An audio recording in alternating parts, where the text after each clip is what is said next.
Hey, NFL fans, welcome to another episode of NFL Jocks and Pigskins. I'm your host, Dave Holcomb, with, as always, Tom Pollen. We're color coordinating today, wearing the color red. And it's the last day of July, which means we're really getting close to football season. We're going to talk some fantasy football today. Circle back to a big story in the NFL a couple weeks ago before we had Mike Ken on last week. And also the new COVID restrictions rules also came out since the last time we had a regular episode.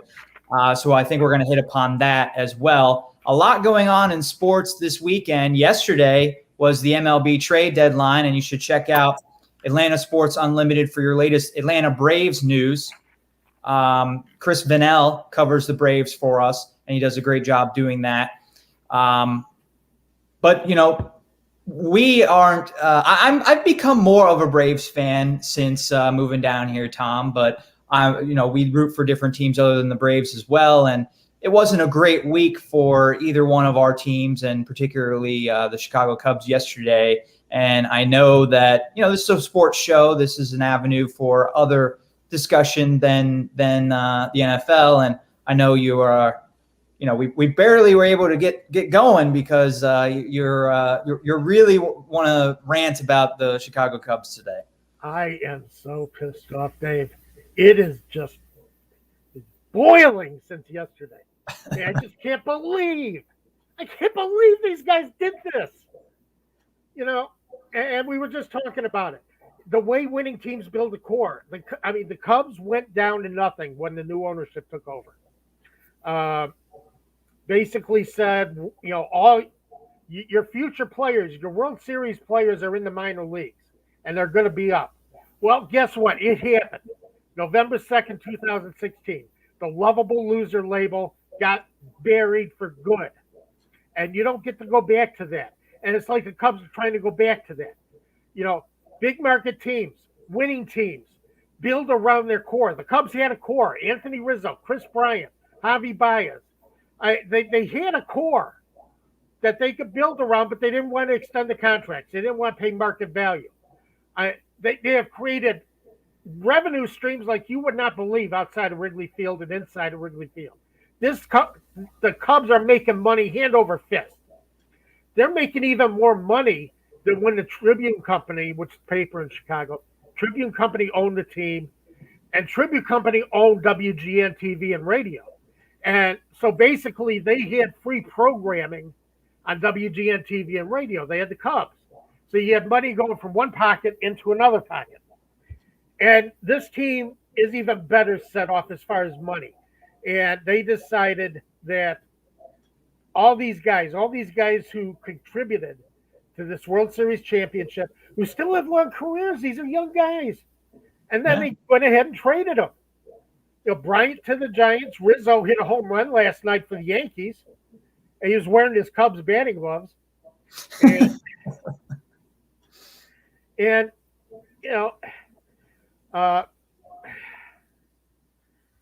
Kimbrel went to the White Sox, which is one thing. Baez to the Mets. The Mets. How could you trade anyone to the Mets? You don't. I can't stand the Mets. The Mets ruined my childhood. All right, so, Yeah, I've heard this story before. 1969, it was all summer. Do your chores or we won't be getting World Series tickets. And then all of a sudden the team fell apart. And the freaking Mets caught them. Then the Mets won the World Series. Oh, God, that was just one of the worst years of my life. And you trade Javi Baez to the Mets just so he could play with Francisco Lindor.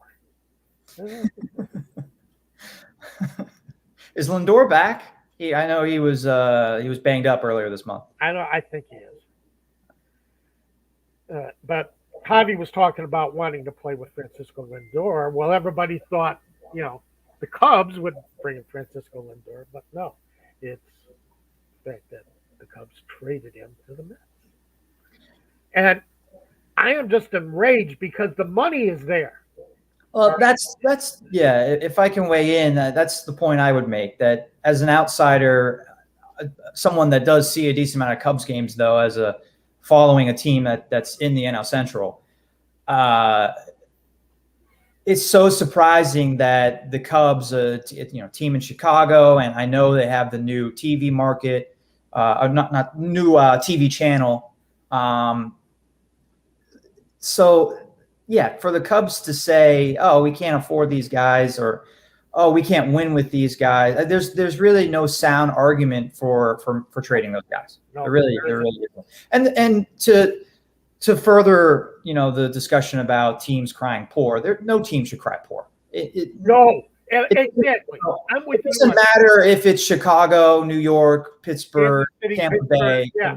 It doesn't matter. I mean, there's revenue sharing now in Major League Baseball. It's funny because I've seen Pirate fans say, "Oh, I want to boycott the Pirates. I'm going to go to Indians games. It's a 2-hour drive." Or I'll go to Cleveland, Cincinnati to a game, or I'll buy their merchandise, not Pirate merchandise. You're still contributing to the Pirates by buying Cleveland Indians stuff or Cleveland Guardian stuff now on MLB.com. Oh, don't get me started on that. The Indians needed to go away, yes. Guardians? Really? I kind of like it. I kind of like the Guardians. It has the same ending. I know people were complaining like you can't say let's go Guardians, but could you say let's go Indians? It's the same problem with the 3 syllables and the awkwardness to it. Anyway, there's just no reason for a team in today's modern era of revenue sharing and television, huge television markets and MLB TV subscriptions. There's no reason that any team should say, we can't spend money. Exactly. There really isn't. Right. And if the Cubs think that, before they became winners, when the Wrigley's owned it, when Tribute Company owned it, they sold the experience of going to Wrigley Field. Okay, that's how they put seats in the stands. This big experience, historic Wrigley Field, the largest beer garden in the world. Harry Carey sold the experience when they brought him in. It's one of the reasons why they brought him in as announcer. You don't get to go back to that. If you don't win, people aren't coming in. Okay, you can't sell the Wrigley Field experience anymore. Not anymore. All right, you put a winner out there for 5 years. You put a playoff team out there for 5 years. You cannot sell that experience anymore. And taking all the games off free TV and putting it on the Marquee Network. Guess what? Just because of the Cubs does not mean people are going to watch the Marquee Network. That's the way it is. They got to win. So, and the Ricketts are trying to say, well, this isn't a rebuild. You traded away your core. Of course, it's a rebuild. Come on. There's no reason why it needed to be. We're not idiots. Yeah. I have been a fan for years. I have been a fan all my life. We are not idiots. It's a rebuild. Okay. So you want to talk some football? Sure. Don't forget to subscribe to our channel, Atlanta Sports Unlimited here. Like our video. Check out the other videos on our channel. And follow Tom and I on Twitter for more baseball, sports, movies. We talk about all kinds of topics on Twitter. At TJ Pollen. Oh, you don't get Turner Classic Movies anymore. I don't. Well, I have HBO Max, which has a lot of them, but no, I don't have TCM anymore. Blade Runner was on last night. Oh, I love that movie. I got that one on DVD. That's a great one. That's great. Yeah. So, yeah, that kind of helped take the edge off last night. I watched Blade Runner. So 40 years later, it still got it. It's still a hell of a movie. There's a couple movies from 1982 that were underrated. Blade Runner did poorly at the time, and it's a good movie. I love The Thing. Came out the same year. It's a good movie too. Yes. Yeah. I like that one too. Another sci-fi movie. If you're into early 80s sci-fi movies. Hey, I'm a big sci-fi fan. I read a lot of sci-fi, or I used to. I got to get back to that. But yeah, I'm a big sci-fi fan. Star Trek, Star Wars, Doctor Who, and all my franchises are just going. People take them and kind of kick them and crumple them up and throw them away and say we can do whatever the hell we want with them.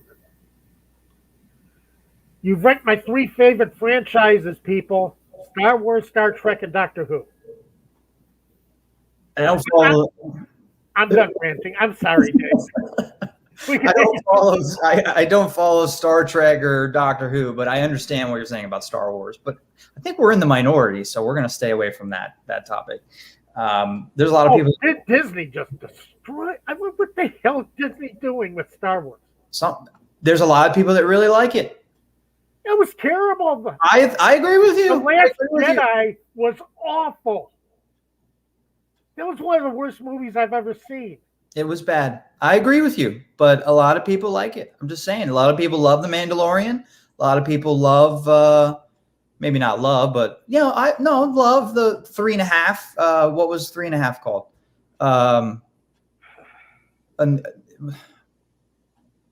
I forget what it's called. The movie. You know what I'm talking about? Yeah. Rogue One. A lot of people love that movie, and Rogue One. I did like. You did like Rogue One? I like Rogue One. I thought it was a great movie leading into the original trilogy. So I really liked it. I thought that one had the closest Star Wars feel for me than anything else Disney has done. And that's fair. That's fair. I just think it was a story that it didn't have to be told. And it was a complete money grab. Let's put it this way. The first 3 movies didn't have to be told. All right, Phantom Menace, Attack of the Clones, and whatever that third one was. Yeah, but it was. I love the third one. It's a great movie. I agree with you. The third one's outstanding. That saber fight between Obi-Wan and Anakin in the volcano, Oh God, that was incredible. There's 5 lightsaber duels in that movie. Yeah, I mean right. Yoda takes on Sidious, and it's something. So,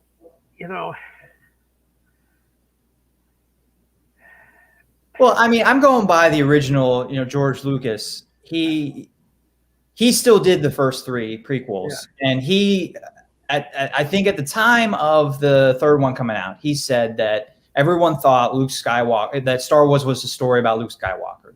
It's not. It's a story about Anakin Skywalker. So the first 3 were. It went from being the story of Luke Skywalker to being the story of Anakin Skywalker when he had the first 3. Yes, it did.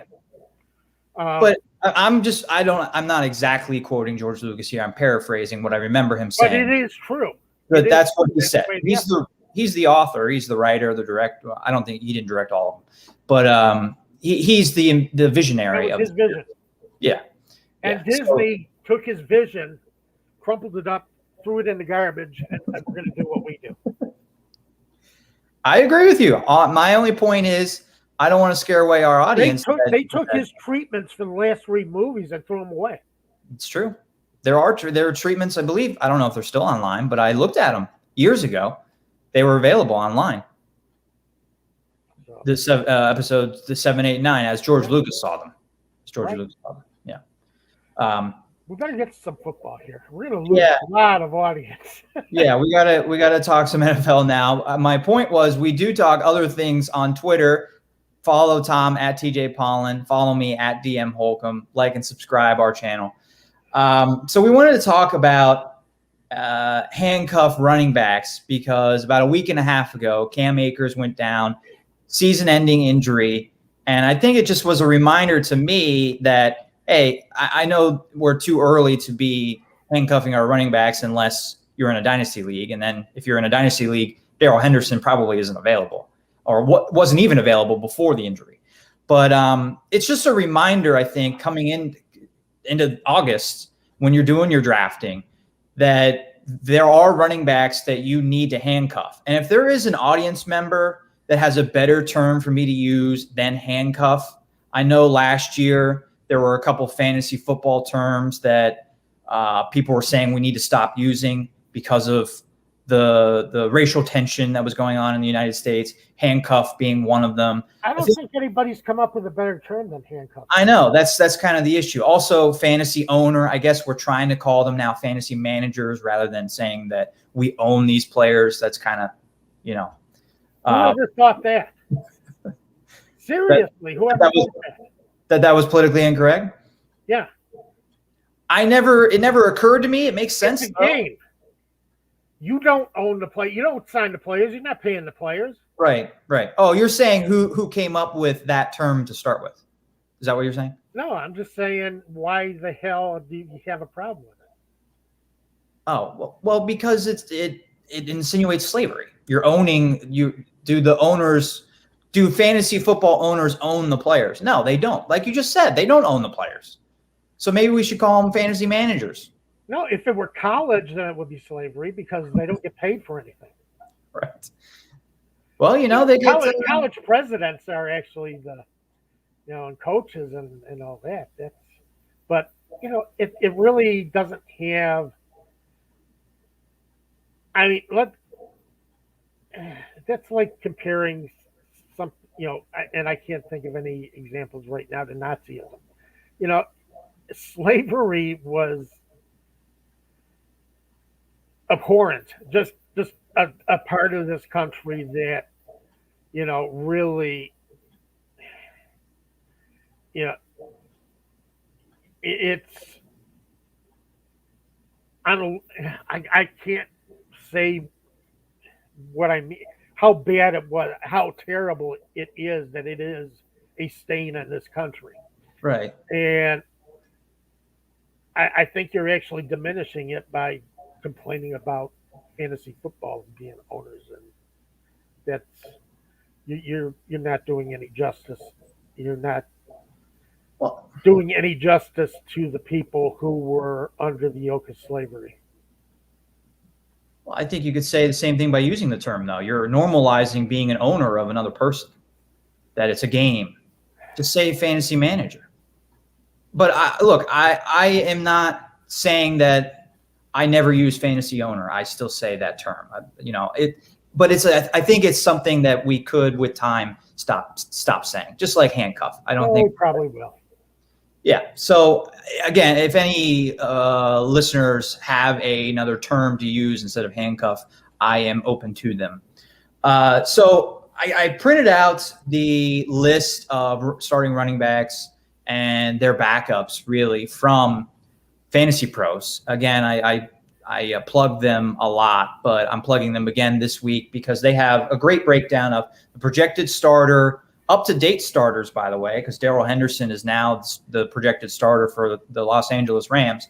And then they have the projected handcuff of that player. So, I mean, today, not only do I want to remind fantasy owners, hey, you got to handcuff your star running backs, but I also kind of want to walk through when you handcuff and maybe when do you not handcuff. Because although Fantasy Pros does a really nice job, hey, these are the handcuff guys, these are the backups for every single projected starter, there are cases, a lot of cases, maybe I would say 10 to 12, where if the starter goes down, it becomes a running back by committee situation.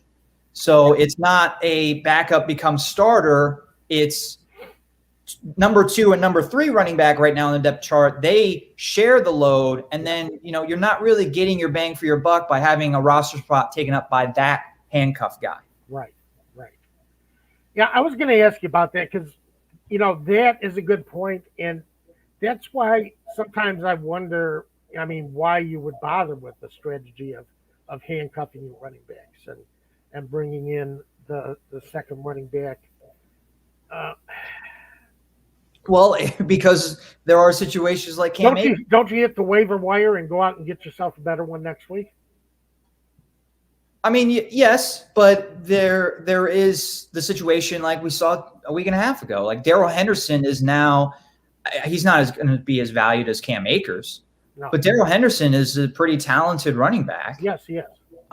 Who now has tremendous value because he's a starter.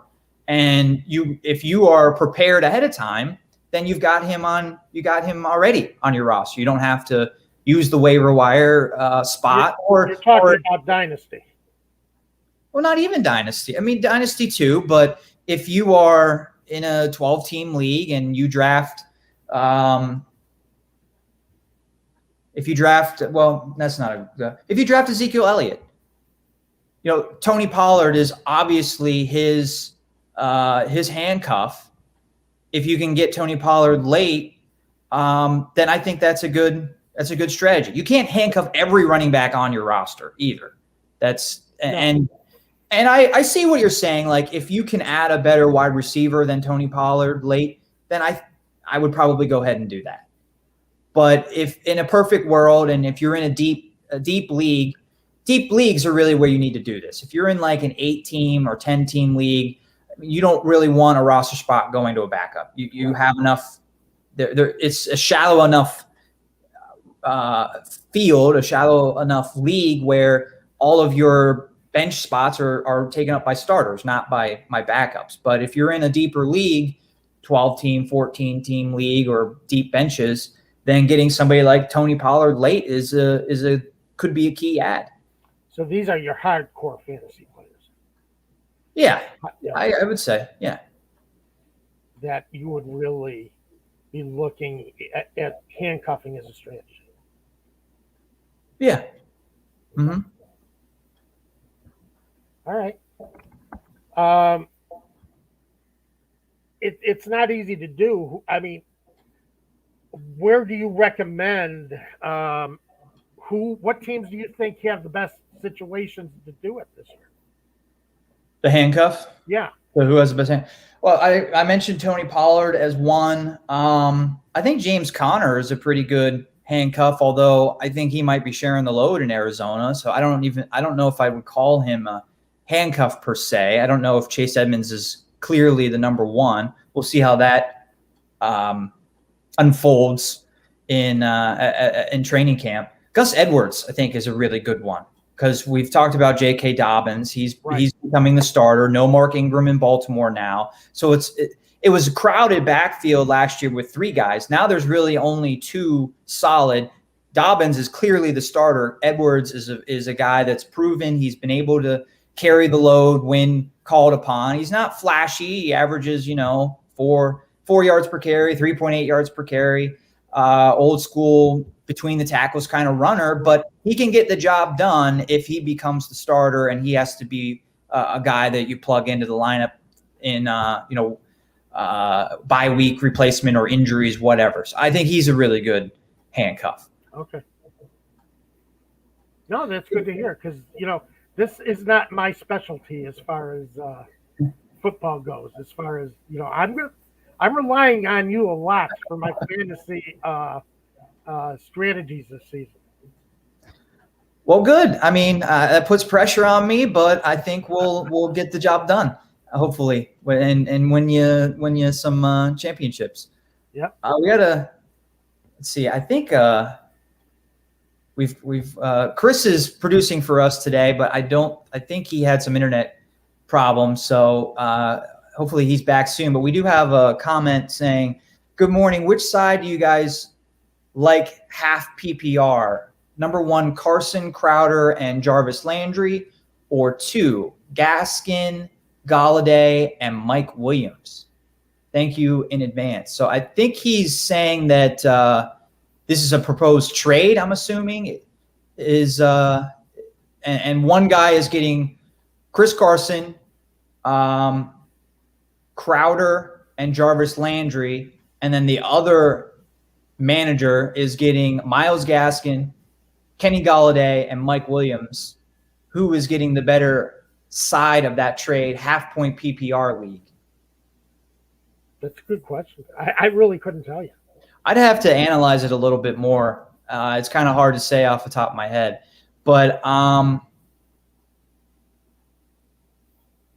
yeah, I really I think of the names next to each other. It would be a difficult There we go. Yeah, There's the comment there. it'd be a difficult decision for me. I think I like the second part. Chris, do you mind putting the comment back up? I like Myles Gaskin. He's become a starter in Miami. Chris Carson's really good too, though. So that might be a wash. But Kenny Golladay is very talented. The concern I have with Golladay is he's with the Giants now. And we've talked about Daniel Jones. We don't like Daniel Jones. So he's catching passes from Daniel Jones. That's the problem.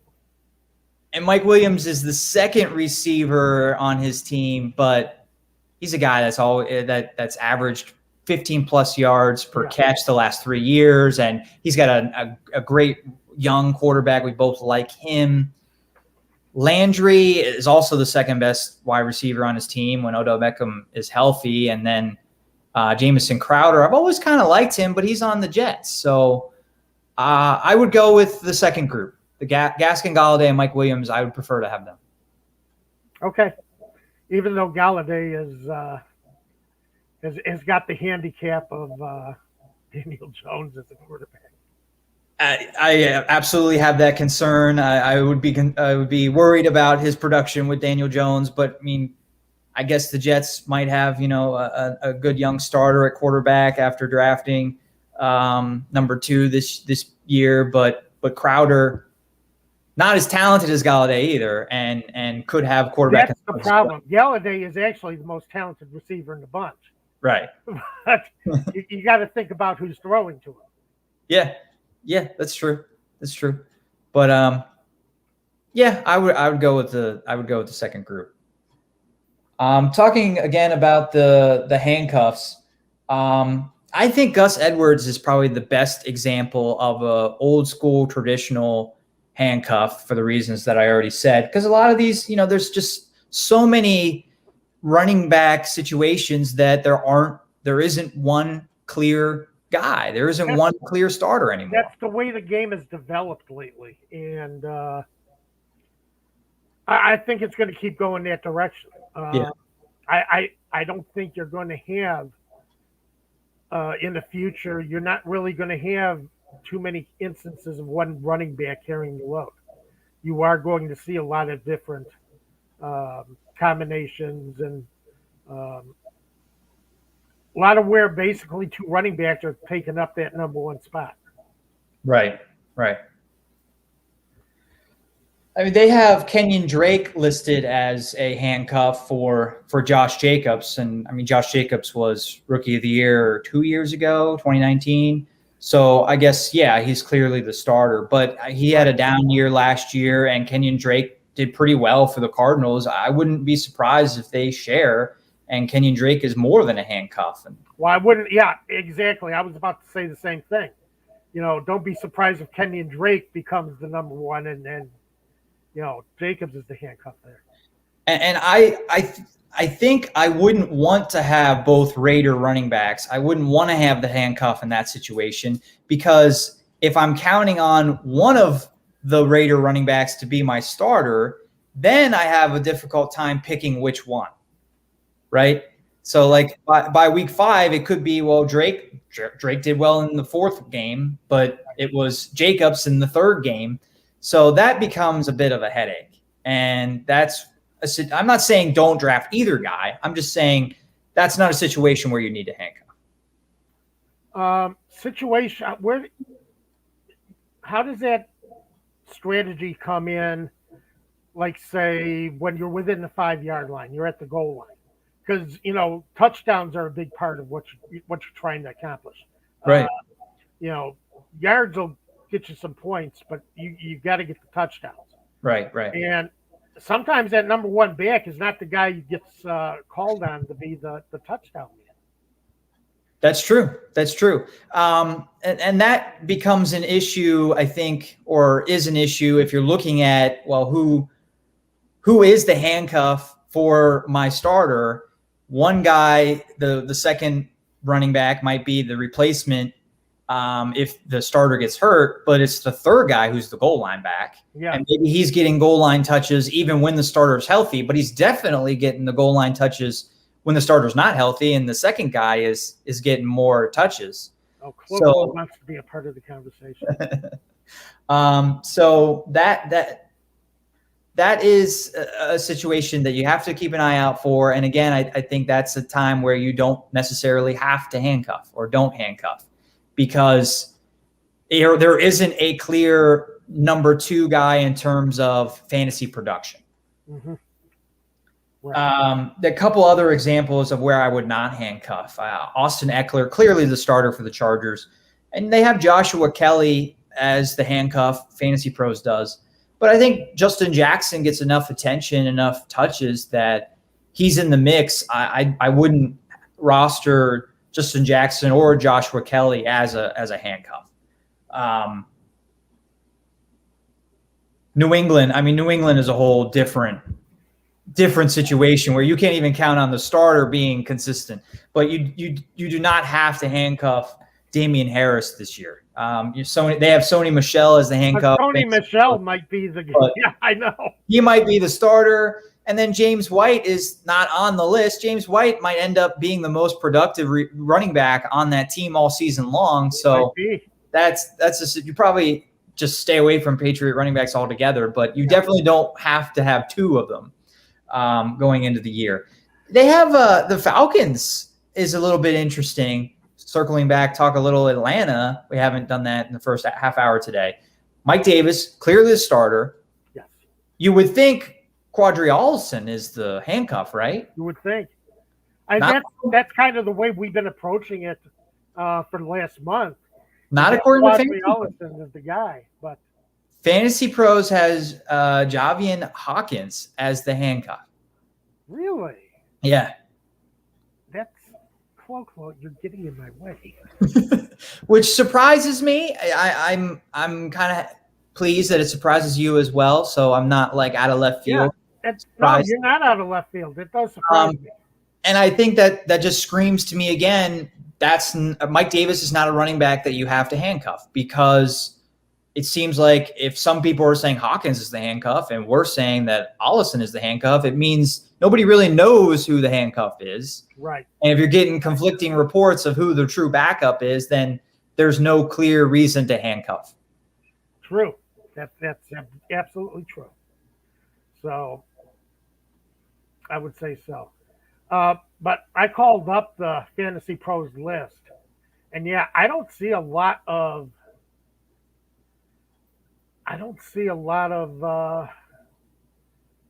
handcuff possibilities that really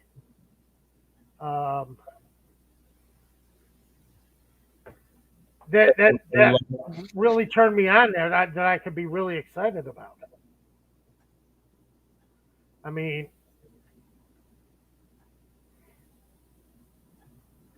I think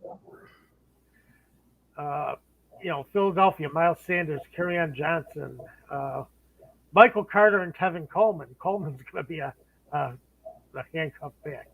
How about New Orleans, Alvin Kamara and Latavius Murray? I think that's a good one. Okay. Kamara does so much for them. I mean, he does everything, where Murray doesn't get a lot of touches. But if something happened to Kamara, or he gets tired by the goal line, he might be relied on even more without Drew Brees. So maybe Murray is a little bit more involved, and he's been a good handcuff for a while. Yeah. Same with Gus Edwards. He's been a solid backup that's bounced around. Murray has, but he remains in the league, and there's probably a reason for that, because he's a solid backup. Yeah. Right. I mean, there aren't a ton of guys that I think scream, this is a great handcuff. I've mentioned a couple of them already. A couple others. I think Jamal Williams going to Detroit. I mean, who knows what Dan Campbell's going to do there. And I hated the way Matt Patricia and the Lions used DeAndre Swift last year. They did not use DeAndre Swift enough. DeAndre Swift is one of the best young running backs in the league, and he needs to get get the ball 20, 25 times a game. Yes, he does. Maybe that doesn't happen. It didn't happen last year. And maybe Jamal Williams is getting 10 to 15 touches and Swift is getting about 15 touches. I really hope that doesn't happen. No, I don't think it better not, because you're right. Swift is a better runner, and I think they're better off with Swift in the lineup as much as possible, even though he did drop a touchdown pass in the first week against them. Yeah, I know. First game. Yeah. Since then, he's been great. But if something happened to Swift, Jamal Williams, we remember his time in Green Bay. He's a solid backup. He's a guy that you could plug in a deeper fantasy league and get some production from. Going to Green Bay now, there's no – I don't look at him as a handcuff per se because he's got the talent to be a starter on a lot of teams, but A.J. Dillon. Yeah. Second-year running back behind Aaron Jones. We both love Aaron Jones, who's the starter. If something happened to Aaron Jones, there's no Jamal Williams there now. Dillon becomes the clear ball carrier in Green Bay if something happened to Jones. So Dillon would be a good back to get if you have Aaron Jones on your roster this season. Yeah, I agree. Definitely. So that's another good possibility. William Amy says, good afternoon, fellas. Hey, William, send us your thoughts or comments about the show. Yeah. We're talking handcuff running backs, going through the list from Fantasy Pros. Fantasy Pros is a great resource for preparing for your fantasy draft. And I believe they have rest of the way rankings. So you can go there, week 2, week 3, and they adjust their rankings based on the what's happened so far in the season, what injuries have happened. Yeah. So you definitely, if you're a beginner fantasy player, or even if you're, a veteran, check out Fantasy Pros. That's where I got the handcuff running backs today. Or even if you do it for work. Or even if you do it for work, it's a good resource. And it's free. A lot of fantasy websites you have to pay for, and I'm not saying don't pay for them. There's a lot of great fantasy resources that are worth the money, but if you're on the cheap, Fantasy Pros is free. Check out. Yeah, I think so. Definitely check out Fantasy Pros. So, I think we hit upon the big ones. Leonard Fournette maybe in Tampa Bay. They have Benny Snell as the handcuff behind Najee Harris. I think the Steelers might go committee if something. I'm not sure what I feel about Leonard Fournette anymore. He just never became the back that everybody thought he was going to be. Oh yeah, he was third pick, fourth pick, right? And I don't think he's all that effective even when he does get touches. So I'm not a big Fournette fan. I mean, I'm not a huge fan of his either, but valued at the right place, I think if you're drafting late and you're probably not going to handcuff Ronald Jones. He's not one of the top running backs in the league. Typically, you're going to handcuff your top 5, maybe top 10 running backs. All right. How about the Colts? Jonathan Taylor and Nyheim Hines. Well, that is a situation where I wouldn't handcuff either because Marlon Mack is there. And Marlon Mack has been pretty productive as well. So it's kind of hard to say if something happened to Jonathan Taylor, Najee Hines becomes the clear starter. Okay. And I'm not saying don't draft Najee Hines. I'm not saying don't draft Jonathan Taylor. I just don't think you have to have both of them. Well, I would say that too. So, I agree with you. All right. But yeah, but big takeaway from the our segment here on handcuffs. Look into it. If you draft a bona fide RB1 in the first round or second round, really consider getting that guy's handcuff, his backup, if there is a good handcuff on that roster, because you don't want to be in a situation where you draft Cam Akers. I know no one drafted Cam Akers yet this year, but I'm saying if something happened like Cam Akers' injury happened 3 weeks from now, 4 weeks from now, and you've already had your draft, you don't want to have drafted Cam Akers and not had Darrell Henderson. That would be a disaster. Exactly. You got it. Exactly. Well, I know we want to move on to we were going to talk about these COVID rules last week, Yeah. before we got the big score and brought on the big left tackle, Mike Ken. And I just want to say, again, this is up to you as far as Mike Ken. Um, you make it happen. The more nominations that pour into the Pro Football Hall of Fame building with Mike Ken's name on them, the more he's up in their thought process. And I was doing some reading, and there's a lot of places Mike Ken is not mentioned anywhere as a possibility for the senior committee. That's and true. he really should. Yeah. And that's why I say you can make that difference. And, make it happen for him. If you saw the show last week, I mean, if you saw Mike Ken and you think, man, this guy could really just take me on the line of scrimmage, throw me all over the place, and the guy is in great shape. Yeah, he looks fantastic. Right. So, I mean, he definitely, as a player, deserves to be in the Hall of Fame. And fantastic person. We had a great visit with him last week. Go back and take a look if you missed that show. Yeah, it's on replay if you missed it or want to check it out. But 2121 George Hallis Drive. Write this down. I get a pen, get paper, or put on your computer your little computerized sticky note. This is where you want to write to mention Mike Ken as your senior committee nominee. 2121 George Hallis Drive, NW, Canton, Ohio, 44708. All right, that's the address, and you're not going to get an answer. What's going to happen is that's just going to be another nomination for Mike Ken. We get enough of them. All of a sudden, Mike Ken becomes a candidate because they're saying, wow, we're seeing a lot of push for Mike Ken, and why have we forgotten about it? That's the main thing. You gotta, if you don't put this in their minds, unfortunately, the selection committees will forget, and it will leave their minds, and we don't want that to happen. So go ahead and make the right. Even get it this year. I mean, and we started late, but it's going to put that name in their mind again. They're going to say, hey, why have we forgotten him? Or why have we not brought him up before? Or, that kind of thing. Yeah. It's going to start bringing that into their minds, into the front of their brains, and say, this is somebody we really do need to consider.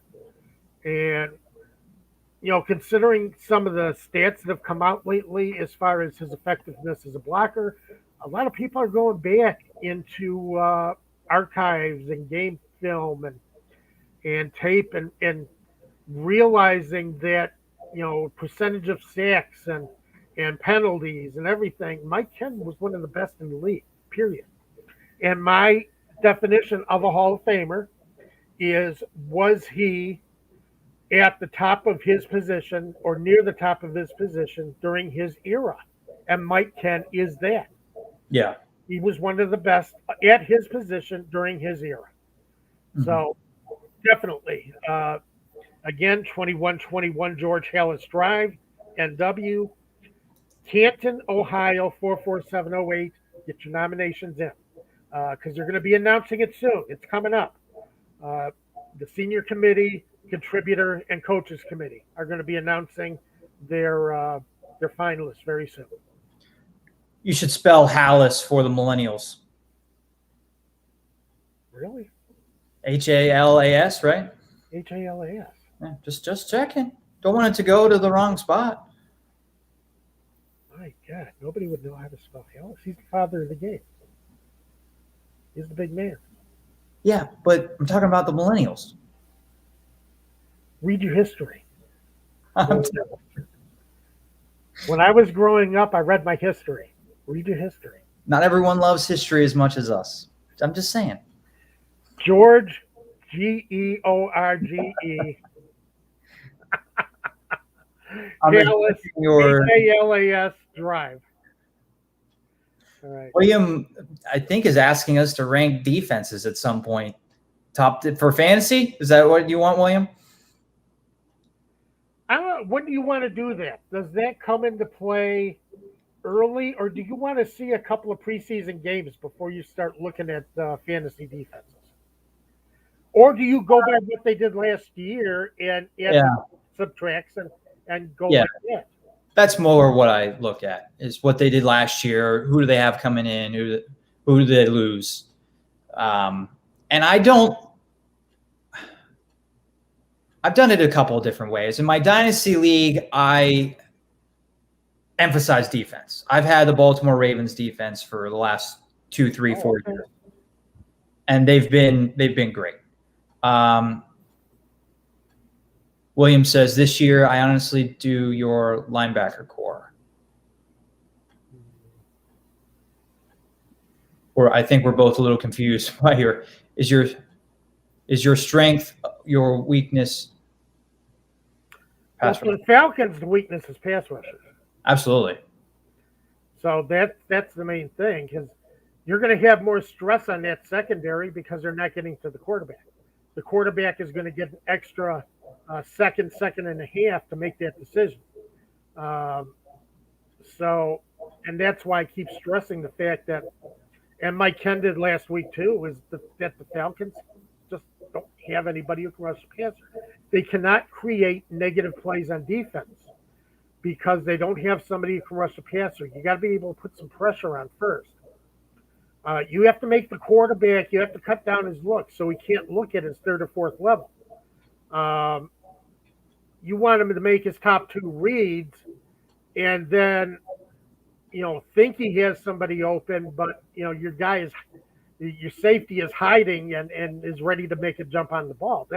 That's what you want. You don't want the quarterback to see that safety and go somewhere else. So you've really got to have that pass rush. And I think that's going to be the tough thing for the Falcons this year. And, I don't recommend them for fantasy right now. It's just no way. Yeah. They cannot pressure the passer. And that is going to show, Deion Jones is better. But he's also not rushing the passer as much. His job is to go sideline to sideline, fill behind the line, tackle for losses. Aluakon is going to be an excellent asset for the Falcons this season. And I've liked him for a couple of years, so I think Aluakon is going to break out and have a heck of a season. But you don't have the edge rushers. You don't have the guys who can – Grady Jarrett can make the push up the middle and make the pocket a lot smaller for a quarterback. But you don't have the guys coming either bull rushing or coming around the end who the quarterback has to think about. All right, Grady Jarrett comes up and starts pushing forward. All that happens is the quarterback takes another couple of steps back or, drifts left, drifts right. You got nobody to stop him from doing that. So, and that's the problem. You're not getting pressure on either side of the line.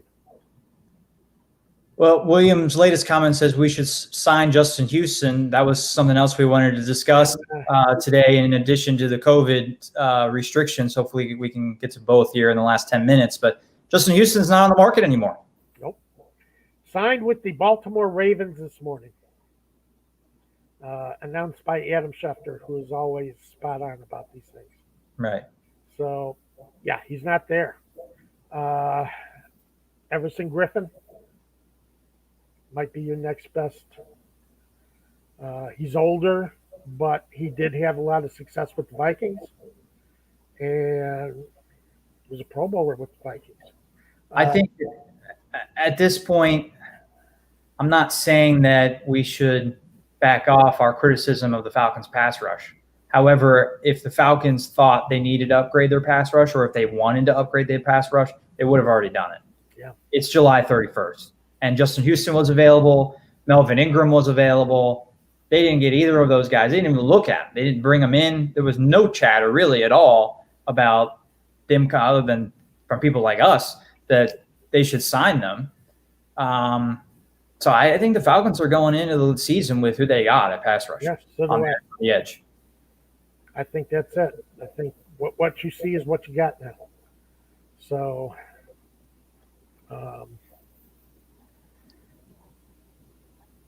I wish I could say better. I wish I had more to give, more hope to give. But as I say, there's still a couple of guys out there you can get. They're not ideal. They're space fillers. You sign them for a year, and you go into next year and try and build it again. But Justin Houston was about the only one that I would have given a multi-year deal to, and tried to lock up and have him at one of your end positions for a couple of seasons. Did Schefter say how much Houston signed for? No, I didn't get I don't think that's been announced yet. Yeah, Williams bringing it up too. It's possible Atlanta couldn't afford Justin Houston. Maybe. I don't know. We don't know how much he signed for yet, so we can't say that for sure. I think you get Everson Griffin on the cheap, but his best years are behind him. He's not the Pro Bowl defensive end that you saw with Vikings. There's probably still some gas left in that tank, but I wouldn't sign him for more than 1 year if you are going to bring him in. So we teased the COVID restrictions, and I think we'll spend the rest of today probably discussing that. And yeah, at this point, William, that's what next year's draft. Yes, absolutely. They're going to wait to get pass rusher next year. Hopefully, it's a better pass rushing class. I don't know enough about the college game, who might be coming out to say whether or not it is, but this year wasn't a great pass rushing class, and that was why the Falcons went with Kyle Pitts at number 4. But okay, so there were no pass rushers available this year. Yeah, not difference makers. Not the Chase Youngs, not the Nick Bosa's. Yeah. So do you have a take on? I don't want to get too political here, but do you have a take on, NFL sending a message and moving to a point where they're not mandatory. They're not making the COVID vaccine mandatory, but it really is going to make your life a lot more difficult for you as a player and for teams if you have players that are not vaccinated. And one of the big things is the forfeit rule. And if a game is postponed, canceled because of a COVID breakout, and it is not able to be rescheduled within the 18-week season, it will be a forfeit by the team that had the breakout. Mm-hmm. Also, this is a real kicker. Both teams, if a game is not played, both teams will not, those players and coaches will not get that game check. Right. They're squeezing the peer pressure very hard. And they wouldn't do this if they didn't have the blessing of the Players Association, too. Or else this could have been a lot more difficult. But for one thing, for me, not being vaccinated is ridiculous. It's just plain foolish. Please get some real knowledge. Don't just take, I hate to say anti-vaxxers. I don't want to get political about this. Don't take their word. Don't just take numbers that are thrown out of the air. Ask for where those numbers come from. Because I had somebody tweet me last week talking about over 100 million have died since the COVID who have been vaccinated, which is untrue. Breakthrough COVID cases has been at 0.003% of vaccinated people. Breakthrough meaning they're either hospitalized or die from it. That is far less than that is out of 167 million who have been vaccinated. And where's that stat from? The CDC. That's what I was going to say. Get your information from a health place, CDC. Right. I don't know any others to recommend, unfortunately. But don't go to Fox News. Don't go to even CNN. Don't go to MSNBC. Get your information about whether or not you want to get vaccinated from the health experts. Right. It's difficult for me to watch this happen. At a time we had almost eradicated polio, and we had almost eradicated smallpox and measles. And now because of this anti-vax movement, it's coming back. And it's carrying over into the COVID area, because now you've got this Delta variant that is starting to tear through the population, and it is causing more problems. I am all for the NFL doing this. Go ahead, make this move. This is true. Too much chaos was created last year from the NFL trying to move games around and make things work. And I was one of the things that really screwed up the Steelers season, because all of a sudden their games against the Ravens got moved around. Football players are creatures of habit. All right, football players would rather go to the stadium, play their early afternoon game, go home, and start getting ready for next week. They've gotten to the point where, okay, yeah, we got to play Sunday nights, we got to play Sunday afternoons. Football players are creatures of habit. You postpone a game, then all of a sudden you reschedule it on Wednesday. It's not going to work. They're not ready to play on a Wednesday. Wednesday is not in their minds, the way their internal clock works. Wednesday is not their play day. But not only was it, let's move it to Wednesday, it was, the game's Thursday, let's move it to Sunday. Oh, the game's Sunday now, let's move it to Monday. Let's move it to Tuesday, let's move it to Wednesday. That game was moved at least 3 times. Right. It's like, I don't know if anybody's played baseball and it looks like it's raining, or you're in a rain delay and you lose that edge when you're like, well, I don't know if we're going to play or not. It's better if it's just pouring and the game's over and you go home. But if it's raining and it's going to pass by, then you're relaxing with your friends or whatever. But then you got to play a game again in 15, 20 minutes and you're not ready to play. Yeah, and that's the thing with football players.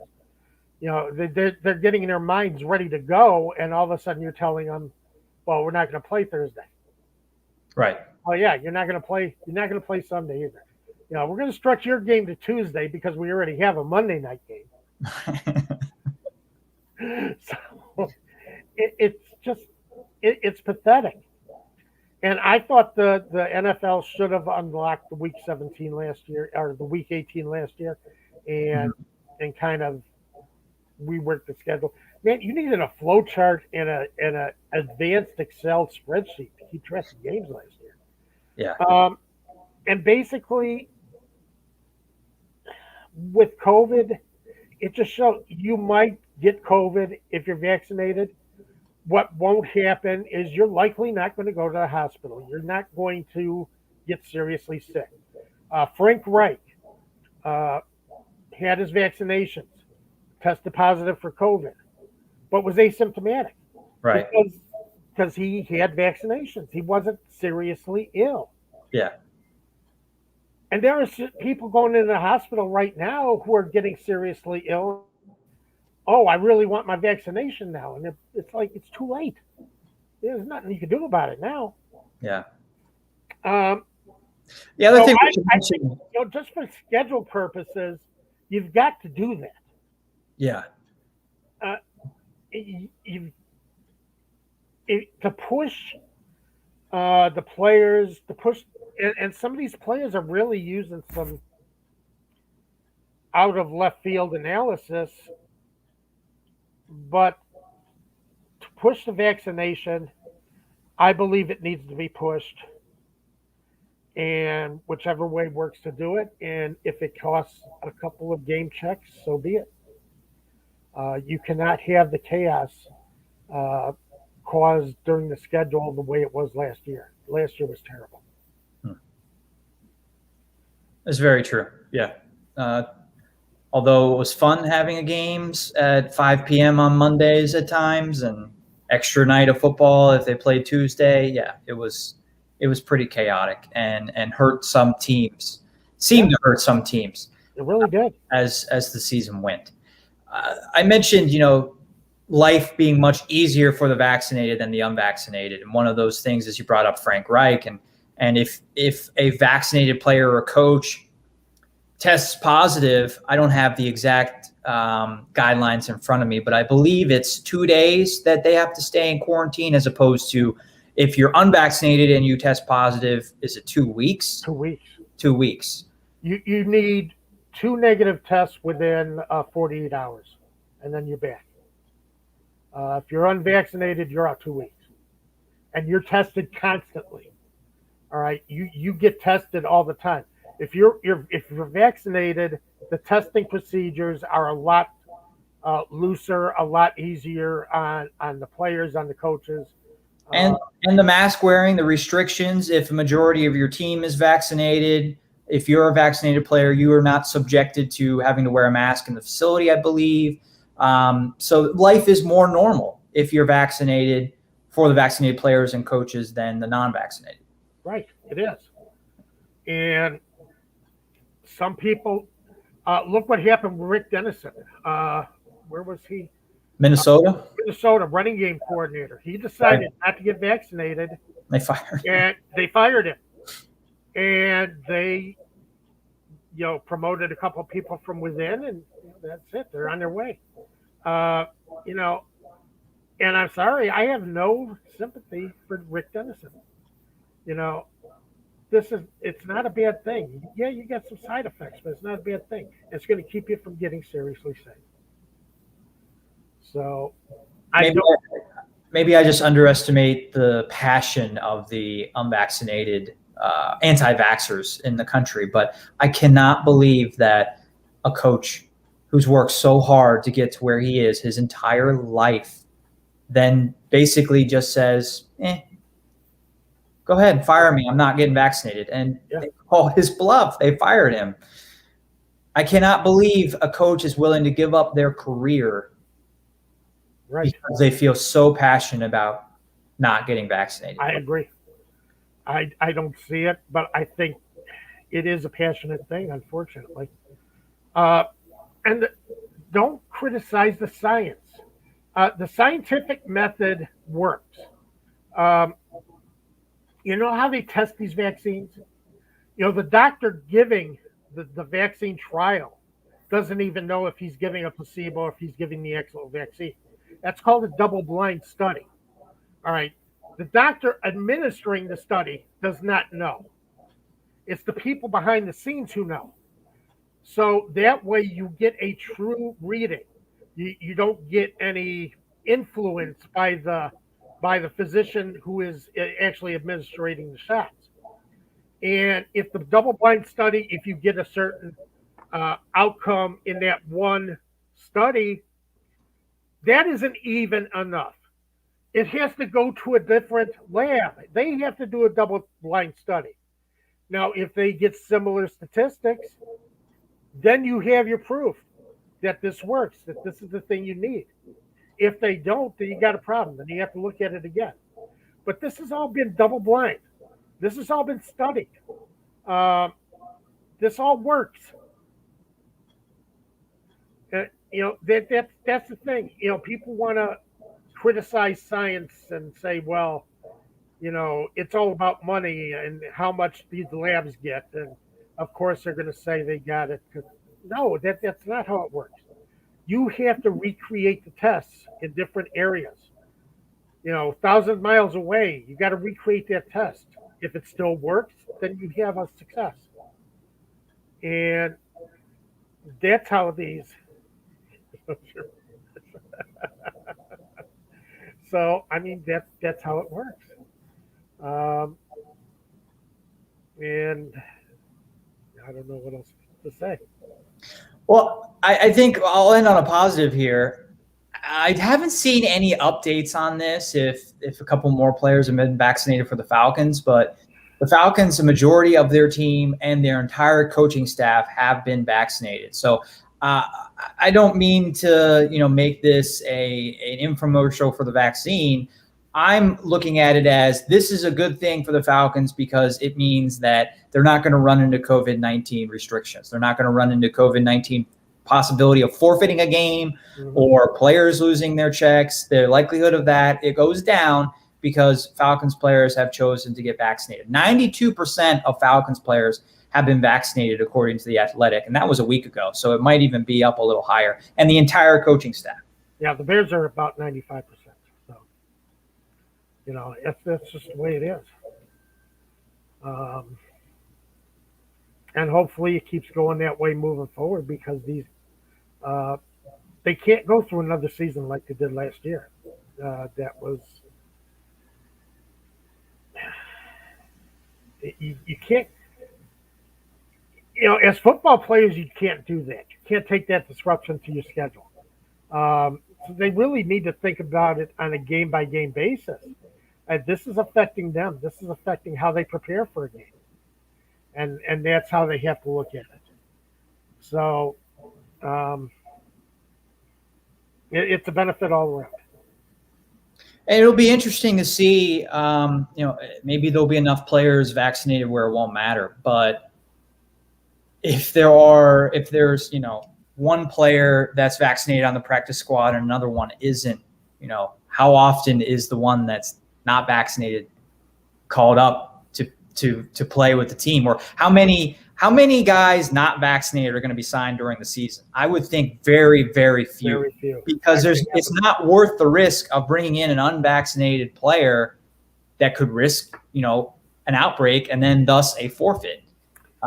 For a player that you're adding because you have an injury or whatever, you're not adding a Pro Bowl player. If Grady Jarrett says, I don't want to get vaccinated, the Falcons aren't releasing Grady Jarrett. But if it's some nobody off the street, you got two undrafted free agents coming in. One's vaccinated, the other's not. Well, guess who's good at the roster spot? Exactly. And you could look at that as unfortunate, but that's just the way it's going to be. That's the way it's going to be this year because of these COVID restrictions from the NFL. So thanks for joining us. We hit upon a lot of different topics today. It's expanding outside of the NFL. I know. And we'll be back next Saturday. Like and subscribe our channel, Atlanta Sports Unlimited on YouTube. Check out the other Atlanta videos we have covering other Atlanta area sports. And we'll be back next Saturday, 12 a.m. Eastern time.